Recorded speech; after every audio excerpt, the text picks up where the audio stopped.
स्वागत है दोस्तों आज के मुख्य समाचार में। आज देश और दुनिया से कई अहम और बड़ी खबरें आ रही है दोस्तों। बात करेंगे हर खबर पर विस्तार से। पहले चरण के चुनाव के बाद महागठबंधन का दावा 71 में से 55 सीटें जीतेंगे दोस्तों। बात करेंगे इस पर विस्तार से।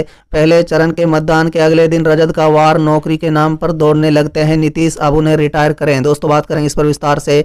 पहले फेज की वोटिंग से गदगदा उठे पप्पू यादव, बोले युवाओं ने बिहार में परिवर्तन को चुना है दोस्तों। बात करेंगे इस पर विस्तार से। राज्यसभा चुनाव में सबसे बुरे दौर में बसपा झटके पर झटका लगातार साथ छोड़ रहे हैं पार्टी विधायक दोस्तों। बात करेंगे इस पर विस्तार से। अब्दुल्ला आजम की याचिका पर अगले हफ्ते सुप्रीम कोर्ट में सुनवाई दोस्तों। बात करेंगे इस पर भी विस्तार से। कोरोना काल में जमकर वोटिंग, बताएंगे क्या कहते हैं बिहार में पहले चरण के वोटिंग ट्रेंड। एक्शन मोड में बीएसपी, बागी विधायकों के खिलाफ केस दर्ज कराएगी पार्टी। तो चलिए देख लेते हैं आज की पहली बड़ी खबर।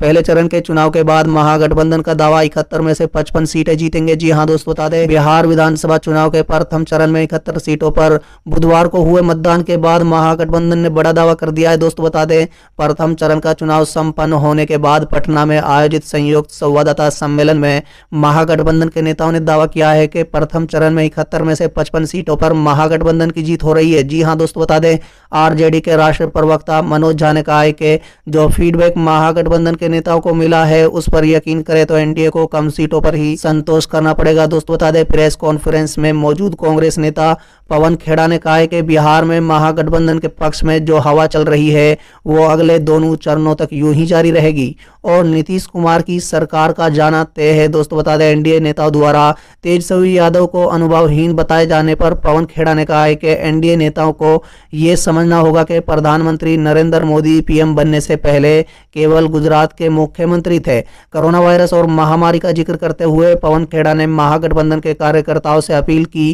कि वो सोशल डिस्टेंसिंग का हर हाल में पालन करें दोस्तों। बता दें संवाददाता सम्मेलन में मौजूद लेफ्ट नेत्री कविता ने दावा किया है कि बिहार में चुनाव नहीं बल्कि एक आंदोलन चल रहा है जो महागठबंधन के पक्ष में है। इस मौके पर महागठबंधन के सभी दलों ने एकजुटता दिखाते हुए दावा किया कि महागठबंधन हर हाल में सशक्त और एकजुट है। ये चुनाव के बाद किसी भी हालत में नहीं बिखरेगा। मालूम हो कि बिहार में पहले फेज की वोटिंग बुधवार को संपन्न हुई। प्रदेश के 16 जिलों की 71 विधानसभा सीटों पर शाम 6 बजे तक 53.54% मतदान हुआ। बिहार में अगले दो चरणों के चुनाव 3 और 7 नवंबर को होने, जबकि वोटों की गिनती 10 नवंबर को होगी। चलिए अगली खबर। पहले चरण के मतदान के अगले दिन रजत का वार नौकरी के नाम पर दौड़ने लगते हैं नीतीश, अब उन्हें रिटायर करें। जी हां दोस्तों, बता दें बिहार में विधानसभा चुनाव की पहली परीक्षा पूरी हो गई है। बुधवार को पहले चरण का मतदान हुआ और करीब 54% वोट डाले गए। मतदान के अगले दिन से ही आने वाले चरणों की तैयारी तेज हो गई है और राष्ट्रीय जनता दल ने एक बार फिर मुख्यमंत्री नीतीश कुमार पर हमला बोल दिया है दोस्तों। बता दें आरजेडी की ओर से गुरुवार को ट्वीट किया गया कि अब नीतीश कुमार को रिटायर करें दोस्तों। बता दें राष्ट्रीय जनता दल ने अपने ट्वीट में लिखा कि बिहार की वर्तमान दयनीय अवस्था के प्रमुख कारण और बिहार के युवाओं खलनायक नीतीश कुमार के सामने नौकरी शब्द का नाम लेते हैं तो काटने को दौड़ते हैं, युवा शब्द कहे तो लाठीचार्ज करवाते हैं। अब नीतीश बाबू दिशावहीन, संकल्पवहीन, शक्तिवहीन, युक्तिवहीन हो गए हैं, अब उन्हें रिटायर करें दोस्तों। आपको बता दें कि रजत की ओर से मुख्यमंत्री पद के उम्मीदवार तेजस्वी यादव की ओर से भी लगातार नीतीश पर हमले किए जा रहे हैं और उन्हें थका हुआ करार दिया जा रहा है दोस्तों। बता दें रजत ने इस चुनाव में 10 लाख नौकरी का वादा किया है, जिसके इर्द गिर्द ही पूरे चुनावी कैंपेन को आगे बढ़ाया जा रहा है। बिहार में 3 चरणों में चुनाव होने हैं। पहले चरण का चुनाव बुधवार को संपन्न हुआ है। चलिए अगली खबर। पहले फेज की वोटिंग से गदगदा उठे पप्पू यादव, बोले युवाओं ने बिहार में परिवर्तन को चुना है। जी हां दोस्तों, बता दें बिहार में पहले फेज की वोटिंग के बाद सभी दलों की तरफ से अपने अपने दावे किए जा रहे हैं। जन अधिकार पार्टी के संरक्षक और पूर्व सांसद पप्पू यादव ने भी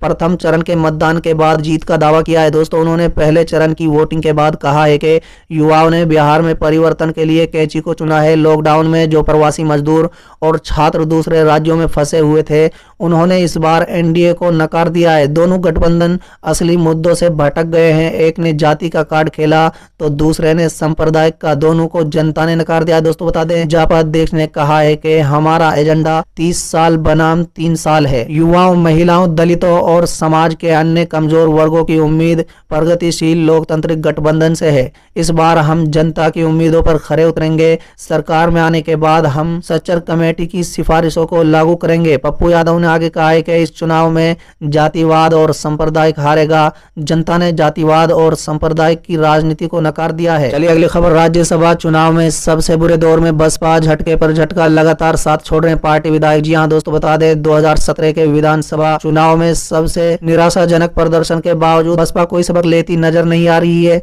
अलग अलग मौकों पर अब तक 8 विधायक के तौर पर बागी तेवर दिखा चुके हैं। विधानसभा की 7 सीटों के लिए हो रहे उपचुनाव के बीच राज्यसभा चुनाव में पार्टी के बहुजन समाज की छाप वाले चेहरों को मोहभंग के संदेश ने भविष्य की चुनौती और भी बढ़ा दी है। दोस्तों बता दें, इससे 2022 का विधानसभा चुनाव बसपा के लिए और भी चुनौतीपूर्ण बन सकता है। दोस्तों बता दें, बसपा ने 2017 के विधानसभा चुनाव में 19 सीटें जीती थी, लेकिन उसे पहले झटका तब लगा मार्च 2018 के राज्यसभा चुनाव में उन्नाव से बसपा विधायक अनिल सिंह ने पार्टी लाइन से हटकर भाजपा प्रत्याशी के पक्ष में मतदान कर दिया। दोस्तों बता दें, बहुजन समाज के विश्वास खोने की आशंका एक साथ जिन 6 बसपा विधायकों ने बगावती तेवर दिखाया है, उनमें 3 मुस्लिम, 2 पिछड़ा वर्ग के, वहीं 1 दलित विधायक शामिल है। चलिए अगली खबर, अब्दुल्ला आजम की याचिका पर अगले हफ्ते सुप्रीम कोर्ट में सुनवाई। जी हाँ दोस्तों, बता दें, सुप्रीम कोर्ट सपा सांसद आजम खान के बेटे और रामपुर के सवार सीट से विधायक रहे अब्दुल्ला आजम खान की याचिका पर अगले हफ्ते सुनवाई करेगा। अब्दुल्ला ने उत्तर प्रदेश विधानसभा के लिए उनके निर्वाचन को रद्द करने की इलाहाबाद हाई कोर्ट के फैसले को चुनौती दी है। दोस्तों बता दें, हाई कोर्ट ने ये कहते हुए उनकी याचिका रद्द कर दी थी कि वर्ष 2017 में उनकी उम्र चुनाव लड़ने के लिए कम थी। अगली खबर, कोरोना काल में भी जमकर वोटिंग, बताएंगे क्या कहते हैं बिहार में पहले चरण के वोटिंग ट्रेंड। जी हाँ दोस्तों, बता दें, बिहार विधानसभा चुनाव में पहले चरण के 16 जिलों की 71 सीटों पर 1066 उम्मीदवारों की किस्मत ईवीएम मशीन में कैद हो चुकी है। बुधवार को पहले चरण में मतदाताओं के उत्साह के आगे कोरोना का डर फीका पड़ गया। दोस्तों बता दें, चुनाव आयोग के मुताबिक पहले दौर की 71 सीटों पर मतदान 54.26% रहा, जबकि 2015 के विधानसभा चुनाव में इन सीटों पर 54.75% वोटिंग हुई थी। दोस्तों बता दें, बिहार चुनाव के पहले चरण के वोटिंग ट्रेंड को देखते हैं तो पिछले चुनाव को बराबर ही लगभग मतदान नजर आ रहा है। हालांकि 2019 के लोकसभा चुनाव में 53.92% वोटिंग हुई थी, जबकि 2010 के विधानसभा चुनाव में 50.67% मतदान हुआ था। पिछले लोकसभा चुनाव और 2010 के चुनाव की तुलना में इस बार ज्यादा मतदाताओं ने अपने मताधिकार का प्रयोग किया है। दोस्तों बता दें, पहले चरण की 71 सीटों में से 24 सीटों पर ही पिछली बार के मुकाबले वोटिंग बढ़ी है, जबकि 2015 में 71 में से 68 सीटों पर मतदान बढ़ा था। वोटिंग फीसदी को घटने बढ़ने का सीधा सीधा असर चुनावी नतीजों पर भी पड़ेगा। दोस्तों बता दें, 2015 के चुनाव में पहले चरण की 71 सीटों में से एनडीए को 14 सीटें मिली थी, जिनमें से 13 बीजेपी और 1 जीतन राम मांझी ने जीती थी। दोस्तों बता दें, 2015 के चुनाव में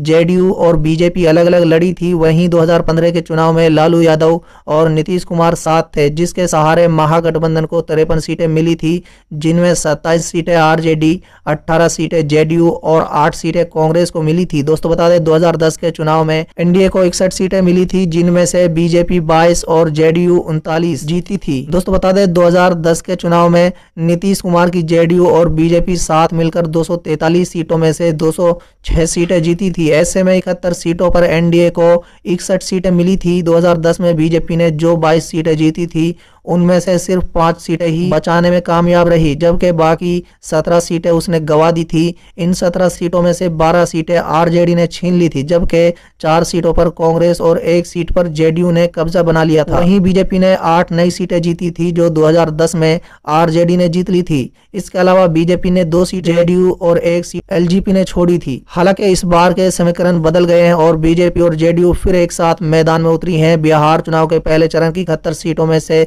तेजस्वी यादव के नेतृत्व वाले महागठबंधन की ओर से आरजेडी 42 सीटों पर चुनाव लड़ रही है, जबकि उसके सहयोगी कांग्रेस 21 और सीपीआई वाले 8 सीटों पर चुनाव मैदान में है। वहीं नीतीश की अगुवाई वाले एनडीए की ओर से जेडीयू 35 सीटों पर चुनावी मैदान में उतरी है, जबकि उसके सहयोगी बीजेपी 29, जीतन राम मांझी की हिंदुस्तान अवाम मोर्चा 6 और वीआईपी 1 सीट पर चुनाव लड़ रही है। चलिए अगली खबर, एक्शन मोड में बीएसपी बागी विधायकों के खिलाफ केस दर्ज कराएगी पार्टी। जी हाँ दोस्तों, बता दें, उत्तर प्रदेश में सियासत फिर गर्मा गई है। बहुजन समाज पार्टी में मचे घमासान के बाद अब एक्शन की तैयारी है। पार्टी बागी विधायकों की सदस्यता रद्द करेगी। इसके लिए गुरुवार को विधानसभा अध्यक्ष के समक्ष अपील की जाएगी। सूत्रों के मुताबिक बागी विधायकों पर कड़ी कार्रवाई की जाएगी। उनके खिलाफ धोखाधड़ी का मामला भी दर्ज कराया जाएगा। दोस्तों बता दें कि यूपी में राज्यसभा चुनाव को लेकर बीएसपी के 5 विधायकों की बगावत बेकार हो चुकी है।